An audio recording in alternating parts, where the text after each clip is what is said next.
Sir ఎట్లుండే sir experience అసలు ఆ గెటప్ వేసుకుని అసలు ప్రపంచం ముందుకు రాగానే? I eagerly wanted to ask this question మీరు వచ్చినప్పుడు. మరి గ్లామర్లో పోటీ పడితే నన్ను దాటిపోయావయ్యా.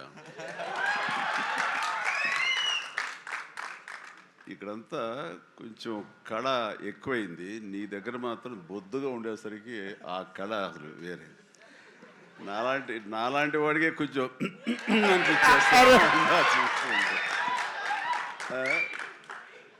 చూడాలి, సినిమా చూసిన తర్వాత తట్టుకోగలమో లేదో. Thank you so much sir, ఈ కాంప్లిమెంట్ లైఫ్ టైం గుర్తుపెట్టుకుంటాను. Love you sir.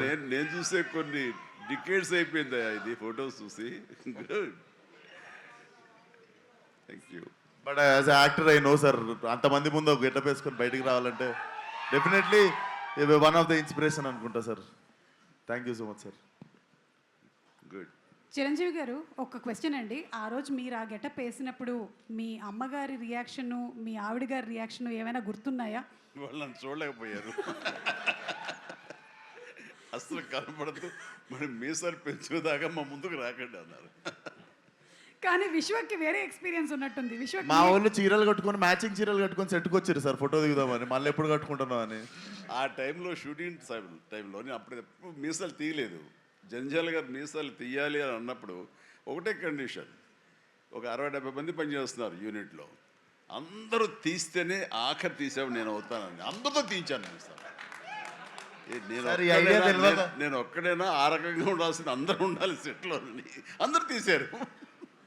స్టిల్ కూడా ఎక్కడ ఉండాలి సార్. ఈ ఐడియా నాకు వచ్చుంటే అదిరిపోయేది సార్. అసలు అందరి చేత చీరలు కట్టించేవాడు.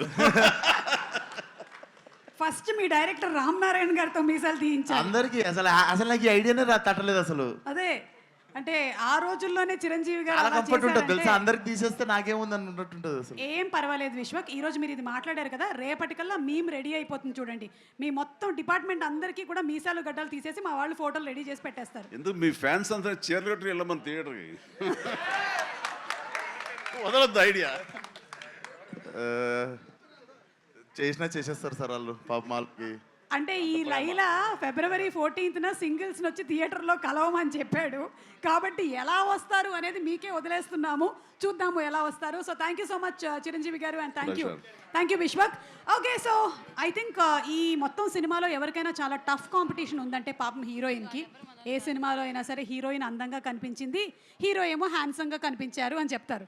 కానీ ఇక్కడ ఈ సినిమా విషయానికి వస్తే హీరో కూడా అందంగా కనిపిస్తుంది, హీరోయిన్ కూడా